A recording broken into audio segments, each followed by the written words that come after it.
दोस्तों European union और India की mother of all trade deal हो चुकी है, जिसकी वजह से यूएस काफ़ी ज़्यादा नाराज़ है। वो कह रहा है कि भैया इंडिया रशिया से ऑयल परचेज करता है, उसके बाद में उसको रिफाइन करके प्रोडक्ट बना के यूरोप को बेच देता है। यूरोप भी साथ दे रहा है वॉर फंडिंग के अंदर। खैर यूएस की भूल जाते हैं बातें, यूएस तो इसी तरीके की बातें करता है। लेकिन इस ट्रेड डील के अंदर हुआ ये है कि अब जो यूरोपियन कार आएंगी इंडिया के अंदर, उनके ऊपर 110% का टैरिफ नहीं लगेगा, उनके ऊपर 40% का टैरिफ लगाया जाएगा। और टारगेट ये किया जा रहा है कि इसको घटा के 10% तक ले आया जाए। इसके अंदर BMW को काफ़ी ज़्यादा फायदा होगा, मर्सिडीज को काफ़ी ज़्यादा फायदा होगा, रिनोल्ट को काफ़ी ज़्यादा फायदा होगा, फॉक्सवैगन को भी काफ़ी ज़्यादा फायदा होने वाला है इंडिया की मार्केट के अंदर। क्योंकि जो उनकी लग्जूरियस कार है यूरोप के अंदर चलने वाली, वो अगर इंडिया के अंदर आती है तो वो काफ़ी ज़्यादा सस्ती मिल जाएंगी। मतलब अगर मान लो 20 लाख की कार है तो वो 28 लाख की पड़ेगी, बजाय 40 लाख की पड़ने के। मतलब पहले 100% का टैरिफ लगता था ना, तो वो घटाकर ऑलमोस्ट हाफ से भी कम कर दिया गया और उसको 10% तक लाया जाएगा, ऐसा भी कहा गया है इस डील के अंदर। इसी के साथ साथ इंडियन गुड्स को बेटर मार्केट मिलने वाली है। वो यूरोपियन यूनियन की कंट्रीज में टेक्सटाइल, गारमेंट, लेदर, ज्वेलरी वगैरह की जो भी मार्केट है उसको टारगेट कर सकते हैं। इसी के साथ साथ IT प्रोफेशनल को भी वहां पर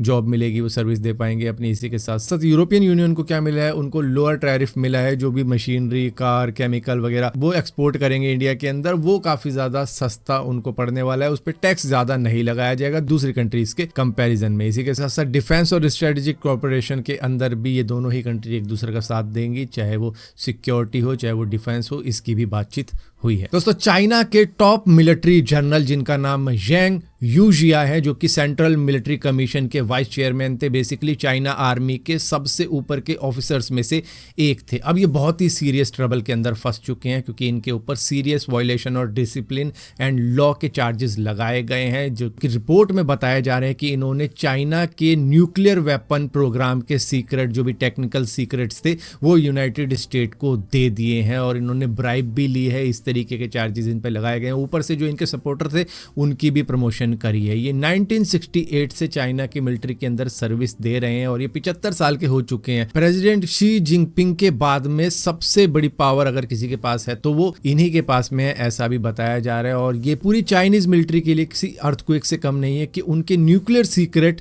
यूएस को दे दिए गए हैं इनके द्वारा, जिसके बाद में जिस तरीके के चार्जेस है, चाहे वो नेशनल सिक्योरिटी के चार्जेस हो, करप्शन के हो, ब्राइब के हो, डिसिप्लिनरी एक्शन हो, लॉ वायलेशन हो, और भी चार्जेस हैं जो कि अपने सपोर्टर्स को इन्होंने प्रमोट किया है, उसके अकॉर्डिंग इनको लाइफ इम्प्रिजमेंट से लेकर डेथ पेनल्टी तक मिल सकती है इस क्राइम के लिए। दोस्तों यूएस के फ्लोरिडा का एक स्टार्टअप है जिसका नाम है स्पेस बियॉन्ड। ये एक यूनिक मेमोरियल सर्विस ऑफर कर रहे हैं, जिसमें जो आपके लव्ड वन होते हैं जो दुनिया छोड़ के चले जाते हैं, तो उनकी जो राख होगी ये उसको स्पेस में लेके जाएंगे और उसको वहीं पर जिस तरीके से कहते हैं ना विसर्जन हो जाएगा, उसी तरीके से करके आएंगे। ये करीबन $250 चार्ज कर रहे हैं, जो होते हैं करीबन 23,000 रुपये इंडियन करेंसी के अंदर। इस प्रोग्राम के अंदर ये क्यूबसेट नाम का एक सैटेलाइट लेंगे जो कि बहुत ही छोटा होगा, जिसके अंदर 1 ग्राम एशेस डाल के ये भेज देंगे स्पेस में, जहां पर अक्टूबर 2027 में सबसे पहले काम करने वाले हैं। स्पेस एक्स के फैल्कॉन 9 रॉकेट को यहाँ पर यूज करने वाले हैं। तो एक तरीके से स्पेस एक्स के साथ में भी इनकी पार्टनरशिप हो रखी है और बताया जा रहा है जो छोटा सा सैटेलाइट होगा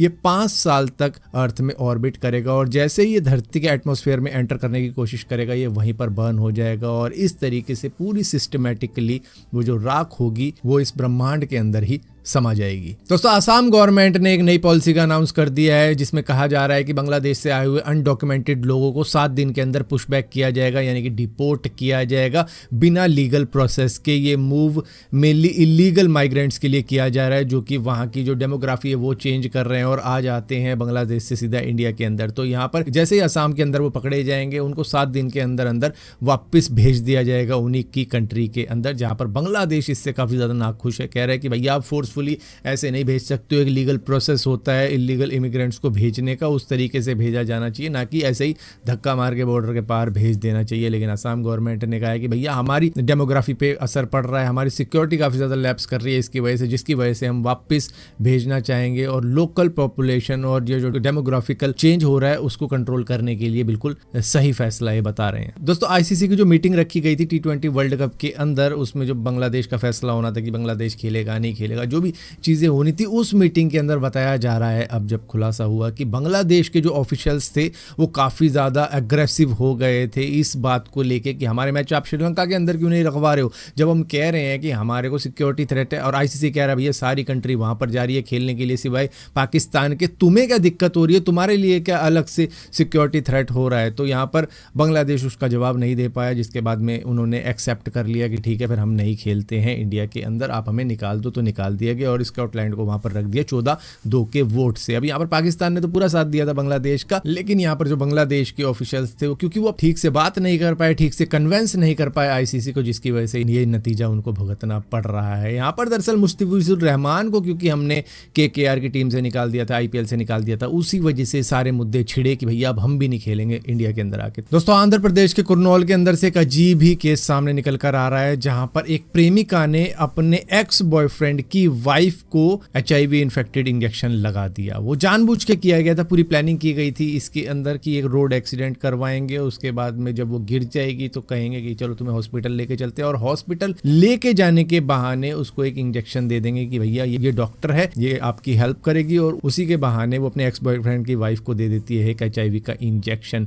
और जो कि उसने गवर्नमेंट हॉस्पिटल से किसी HIV पेशेंट के ब्लड को निकाल कर लिया था, उसको कह के कि भैया एक सैंपल चाहिए, रिसर्च चल रही है जिससे कि इलाज मिल जाएगा इसका।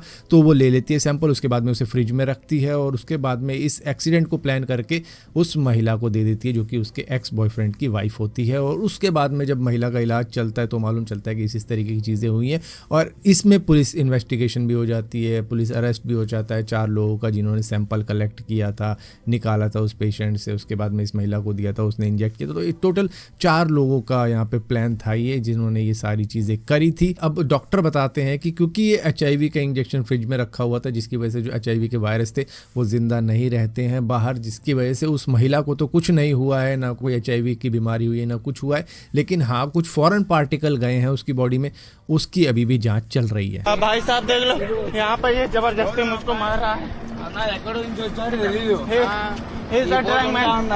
Please call the police, please help me, please help me. No no, he asked me 500, please call the police, police.